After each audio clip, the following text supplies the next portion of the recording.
आता पाहूया विधानसभेचे वारे काय वाहत आहेत त्या संदर्भातल्या टॉप 9 बातम्या। काही भाऊ निवडणुकीत पाडण्यासाठी सुपारी घेतात। नवनीत राणांची बच्चू कडूंवर टीका, तर आग लागली की धूर निघणार, त्यातील हा प्रकार। विधानसभेला आणखी धूर निघणार, बच्चू कडूंचं प्रत्युत्तर। जुन्नरमध्ये सांगली पॅटर्न राबवणार असल्याचे विश्वजित कदमांचे संकेत, तुझ्यासाठी नवा पॅटर्न आणू, विश्वजित कदमांचं सत्यशील शेरकरांसमोर वक्तव्य। कसब्यातून निवडणूक लढण्यास इच्छुक, कसबा मतदारसंघात नक्की परिवर्तन होईल। कसब्यातून मुरलीधर मोहोळ यांना 17,000 लीड दिलं, कुणाल टिळक यांचा दावा।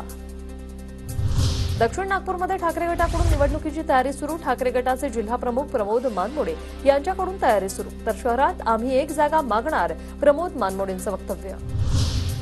भाजप नेते प्रशांत परिचारक यांचे समर्थक वसंत देशमुख पवार गटाच्या वाटेवर, पंढरपूरमध्ये भाजपला मोठा धक्का बसण्याची शक्यता, वसंत देशमुखांनी पंढरपूर मंगळवेढा मतदारसंघातून निवडणूक लढावी, कार्यकर्त्यांची मागणी। अमरावतीच्या दर्यापूरची जागा शिंदे गटाला सुटल्यास जमा, आता शिंदे गटाचे माजी खासदार आनंदराव अडसूळ यांचं मोठं विधान।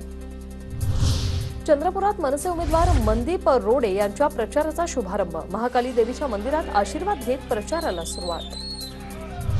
मोहोळचे अजित पवार गटाचे आमदार यशवंत माने शरद पवारांसोबत जाण्याची शक्यता, इंदापूर दौऱ्यावेळी यशवंत माने सुप्रिया सुळेंनी एकत्र प्रवास केल्याने शरद पवार गटाला आणखी एक आमदार मिळणार असल्याच्या चर्चांना उधाण। मुख्यमंत्री एकनाथ शिंदे यांचा दिल्ली दौरा लांबणीवर, मालवण पुतळा आणि इतर विषयांवर भाजपच्या वरिष्ठ नेत्यांसोबत होणार होती चर्चा, मुख्यमंत्र्यांची प्रकृती ठीक नसल्याने दौरा लांबणीवर गेल्याची चर्चा।